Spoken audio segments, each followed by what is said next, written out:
Ассаламу алейкум. Биздин Китептүү YouTube каналынын жалпы көрүүчүлөрү, биз кайрадан сиздер менен көрүшүп жатканыбызга абдан кубанычтабыз. Бүгүн бизде конокто атынан заты жарашкан Жаркынай кызыңыздар келген. Анда Жаркынай менен таанышып, китеп тууралуу маекти улантмакчыбыз. Саламатсызбы, Жаркынай? Кош келипсиз. Салам алейкум, саламатсызбы? Алейкум салам. Өзүңүз тууралуу тааныштырып, биздин конокторго кайсы китеп даярдап келдиңиз, ушул тууралуу, маек тууралуу, Макул. Менин атым Жаркынай. Азыркы учурда Манас университетинде казырлыкта окуйм. Бүгүн сиздер менен Гапир Мадаминов агайдын Акыл эмгегинин маданияты аттуу китеп менен бөлүшмөкчүмүн. Негизи эле китеп эмне жөнүндө, китептин баалуулугу, ар бир китеп өзүнө бир өмүрдү камтыйт эмеспи? Мен азыр ошол кандай өмүр, бул китептин өмүрү кандай экенинен сиздерге бир аз ой бөлүшүп кеткени келдим. Чакырууңуздар үчүн терең ыраазычылык билдирем. Эң сонун, кош келипсиз. Акыл эмгегинин маданияты кыскача АЭМ деп айтылып жүрөт, Бул китептин жанры кандай, китеп тууралуу жалпы маалымат бере кетсеңиз. Негизинен китептин жанры бул мындайча айтканда кеңеш берүү да, кеңешме деп да койсок болот. Усулдук китеп болуп эсептелинет. Бардык мугалимдерге, окуучуларга, студенттерге өзүнүздү өнүктүрөм деген ар бир инсан үчүн абдан пайдалуу китеп болот деп ойлойм, менин оюмча. Себеби китепте аябай баалуу маалыматтар камтылган. Ошондой эле азыркы учурда маанилүү болуп жаткан бул акыл эмгегинин маданияты го, биздин ой өрүшүбүз, кругозорубуз канчалык деңгээлде. Мисалы, азыркы учурда көптөгөн окуучулар баягы эффективдүү даярдануунун жолдорун билбейт. Мисалы, жалпы республикалык тестирлөөгө же болбосо кандайдыр бир сынактарга, экзамендерге ошол окуучудан баштап мугалимге чейин да жадай калса ошо өзүнүн ар бир адам мисалы өзүнүн кесибинин мыкты адиси болгусу келет деп айтсак болот да. Ошо өзүнүн кесибинин мыкты адиси болом деген ар бир адам окуса, мындайча айтканда өзүнүн акылын, мындайча айтканда оюн, кругозорун кеңейте алат деп ойлойм. Эң сонун. Усулдук китеп деп айтып калдыңыз. Сиз азыр студентсиз да, баарыбыз эле студентпиз. Анан студенттерге өзгөчө кандай мындай таасири бар, кандай усулдук кеңешмелер бар, бөлүшүп кете аласызбы китеп менен? Албетте, мен бул китепти жакында эле окуп бүттүм. Анан азыр ойлонуп, китептен эмнени алдым деп, мисалы, мен ар бир китепти окуп жатканда мага жаккан жерлерин же болбосо аябай пайдалуу, баягы унутуп калбайын деген жерлерин атайын өзүмдүн блокнотум бар, ошого жазып турам. Анан бул акыл эмгегинин маданияты китебинен мен блокнотумдун жарымына чейин келди да, аябай көп нерселерди жаздым. Себеби чындыгында ичиндеги маалыматтар аябай баалуу, өрнөктөр, мисалдар мисалы турган болсок. Анан ошо сурап калдыңыз, студенттерге кандай пайдасы тиет деп. Мен жогоруда айтып кеткендей, мына китептин ичинде экзамендерге кантип даярдануу керек, кантип туура даярдансак, эффективдүү жол менен даярдансак ийгиликке жете алабыз, ошол боюнча аябай кеңири маалыматтар берилген. Эң эле жөнөкөй, мисалы, китеп окууда биз азыр китепти окуп жатканда баягы туура эмес окуп китептен көңүлүбүз калышы мүмкүн, же болбосо бир 10-15 мүнөт окугандан кийин уйкубуз келип башташы мүмкүн. Ушул нерселер баягы китеп окуунун мындай кызыгууну жоготот да. Ал эми бул акыл эмгегинин маданиятында китеп окуунун баардык өзгөчөлүктөрүн дагы айтып кеткен. Кантип окусак болот, кандай окуганда өзүбүзгө канчалык деңгээлде пайда ала алабыз. Ошол менен бирге эле эс тутум азыркы учурда заманда абдан маанилүү го, көйгөйлүү деп да айтсак болот. Себеби жаштардын көбү мисалы өзүбүздү деле айталы, бирок баягы биз да аракет кылып атабыз. Азыркы технологиянын заманы болгондуктан көп жаштар телефон менен убактысын өткөрүп жибериши мүмкүн. Ал эми бул китепте ошо телефонду дагы жадай калса кандай туура колдонсок болот. Мисалы, азыркы учурдагы Excel, Word сыяктуу программаларды, Telegram, WhatsApp, Instagramды кандай колдонсок мындай өзүбүзгө пайдалуу болот. Ошол жагын айткан. Ошондой эле экзамендерге даярдануудагы өзгөчөлүктөр, мындайча айтканда кантип эффективдүү даярдансак болот, ошонун жолдорун айта кеткен да. Азыр бул жерден мисал катары айта кетсек, жана эң биринчи өзүңөргө мисалы максат коюп алгыла, анан ошол максатка жетүү үчүн күнүмдүк планыңарды жазгыла, айлык, жылдык кылып жазгыла деп айтылат китепте. Анан убакыт ошондой эле. Азыркы студенттер баардыгыбыз адамзатынан убакытты мындайча айтканда кармай албайбызго, же бирөөгө белек кыла албайбыз, же артка кайтара албайбыз. Ошондуктан бул китептен мен убактымды туура бөлүштүрүүнү дагы аябай үйрөндүм десем болот. Анан Гапыр Мадаминов агайыбыз ушул өзүнүн көп жылдык тажрыйбасынын негизинде жазган бул китепти. Анан эң аягында, бул китептин аягында көптөгөн студенттердин, мисалы чет өлкөгө чыккан ийгиликтүү студенттердин бул китеп боюнча ой пикирлери берилген экен. Аларды да окуп чыктым. Анан чындыгында пайдасы тийгенин сездим да. Чындыгында алар ийгиликке жетишиптир. Себеби ошо Гапыр агай өзү азыркы учурда номер 3 эксперименталдык лицейдин директору болот.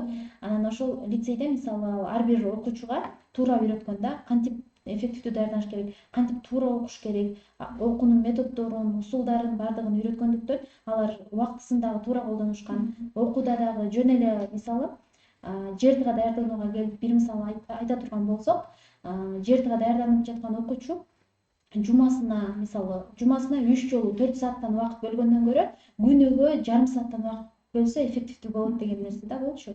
Себеби бул туруктуулук аябай маанилүү ийгиликке жетүүдө. Баягы бир нерсени майын чыгарып сен эметем десең, күнүгө жарым сааттан аздан болсо да, мисалы ташка деле тамчы бирден түшсө, таш катуу го, тамчы түшө берип туруктуулук менен ал ташты оюп коет да. Ошол сыяктуу кичинекей нерселер менен чоң ийгиликке жетсе болот. Демек, агайдын китебинде бул атайын экзаменге, сынактарга даярданыш үчүн усулдар берилген.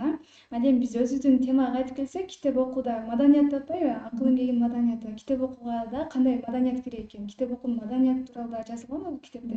Албетте, мисалы баардык эле нерседе биринчи мугалим, анан китеп, мындай баардыгы илимге байланыштуу нерселер болуп жатат го. Ошол сыяктуу эле жөнөкөй мисал менен түшүндүрсөк болот бул нерсени. Эгер адам өзүнүн баягы сен өзүң президент болсоң дагы, сен өзүңдүн окуткан мугалимиңди сыйлайсың да, мисалы анын сенин даражаң канчалык булутка, көккө жетип турса дагы, сен өзүңдүн окуткан, сага билим берген адамдын жанында башыңды төмөн ийесиң деген нерсе да. Ошол сыяктуу бул китеп окуунун маданиятында дагы китеп жөнүндө абдан көп мисалы цитаталар бар, китептин канчалык. Анан бул китепте сен эгер устатыңды, мисалы сага билим берип жаткан нерсени сыйлабасаң, ага мындай тазим көрсөтпөсөң, сый көрсөтпөсөң, ал нерсе сага такыр жукпайт да. Анан бул жерде айтат ошо китептин канчалык дагы баалуу экенин, биздин жашообузда мындайча айтканда канчалык деңгээлде бизге таасир бере алат. Баардыгыбызга эле белгилүү, китептен алган пайдаларды айтып албайбыз. Себеби китеп окуу менен биз акыл эсибизди, интеллектуалдык жөндөмдөрүбүздү гана өнүктүрбөстөн, биз тарбиябызды, адеп ахлагыбызды да өстүрө алабыз да. Китеп мындайча айтканда билгизбей эле бизди жакшы адам кылып коет да. Тарбиялуу, ошол эле учурда маданияттуу, билимдүү, акыл эстүү, баардык жагынан жетишкен, интеллекти күчтүү адам кылат десем жаңылышпайм. Туура, азамат. Демек, китеп окууну, акыл эмгеги маданиятын бул мугалимдерге сый урмат менен да байланыштырып кеткен. Жана сөз бар, сезимге сергектиктин нурун чачкан мугалим айтып көз улуу дастан деп. Демек, китепти Гапыр Мадаминов өзүнүн өмүр таржымалы менен, өзүнүн баягы методикалары менен жазып кетти да. Анан бул китепти окууга сиздин канча убактыңыз кетти, канча убакытта окуп бүтүрдүңүз? Деги эле китеп күнүнө канча убакыт бөлөсүз китеп окууга? Чоң рахмат. Аябай жакты сурооңуз. Себеби макул биринчисинин сурооңузга жооп бере кетсем, мен азыркы учурда бир адамдан бир китепти окууда ыктыярчымын. Андан тышкары дагы көптөгөн волонтерлук клубдарда ыктыярчымын. Анан баардык жакта эле мындай ойлосок, китептин маанилүүлүгү сезилип турат да. Биздин баягы ой өрүшүбүздүн, ой чабытыбыздын өркүндөшү үчүн, өнүгүүсү үчүн. Анан мен мисалы айылда мама мугалим болгондуктан, баягы китеп окууга мурун үйдөн эле убакыт бөлүшүбүз, атайын китеп сааты деп. Анда 1-2 сааттан окучубуз. Мисалы кызыккан китебим болсо, чыгармаларды 2-3 күндө эле бүтөм да. Аябай кызыгып кетсем, көбүрөөк убакыт бөлөм. Анан азыркы учурда студентпиз. Анан сабагыбызга дагы, башка иш-чараларга дагы убакыт бөлүш керек болот. Анан азыркы учурда 1 сааттан убакыт бөлүп атам. Бирок бул китепти мага аябай жакты. Бир жумада окуп бүттүм десем болот. Анан мен өзгөчө мындай жана жогоруда айтып кеткендей, китептен эметкен жерлеримди жазып эметем да. Анан ошого дагы убакыт кетет. Негизги маанилүү жерлери, анткени ошол нерсени жазганда аябай жакшы эсимде калат да. Бул китепте дагы айтылат экен ушул боюнча жакшы мисал. Адам дейт, бир жолу окуганга караганда, мисалы бир нерсени жаттап кала турган болсоңчу, эс тутум жөнүндө да айтылат дедим го. Бир жолу окуганга караганда 8 жолу жазганда жакшы эстеп калат экен да. Эгер мисалы биз бир нерсени жакшы жаттай албай атсак, эсибизге жакшы кирбей атса, ошону жазсак 8 жолку мындай айтканда жакшыраак пайдасын берет экен да, эффективдүү Демек болот. 8 жолунан 1 жолу жазганда артыгыраак деп айтып Ооба, келишет. Бул ооба. нерсени аңсаңыз, эң сонун китепти акыл эмгегинин маданияты көбүнчө студенттер азыр окуган китеп окуганда окуучуларды, студенттерди, мугалимдерди элестетип калдык да. Ал эми сиз бул китепти дагы кимдерге сунуштамакчысыз? Эң башында айтып кеткендей, бул негизи китеп бардык курактагыларга аябай маанилүү деп атам го. Ар бир өзүн өнүктүрөм, өстүрөм деген инсан окуса, абдан жакшы жемишин берет да.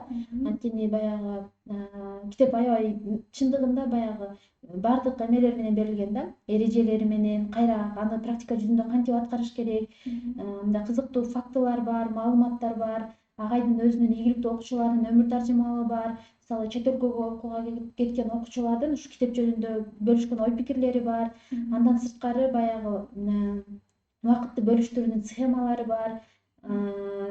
Мээ боюнча жана ошондой эле китеп окуу боюнча мындай жакшы кызыктуу окуялар дагы бар да.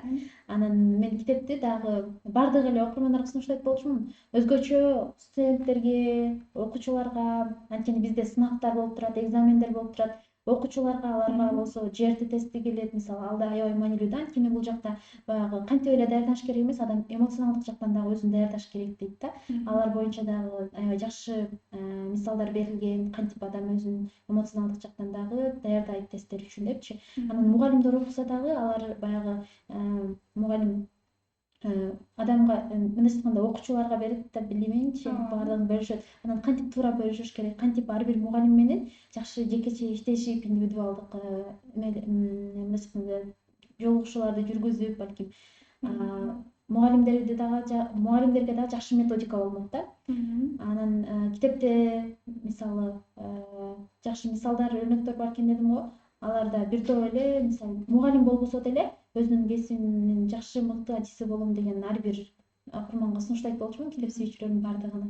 Сиз демек акыл эмгеги маданиятын баардыгыбыз өздөштүрүшүбүз керек, Эң сонун.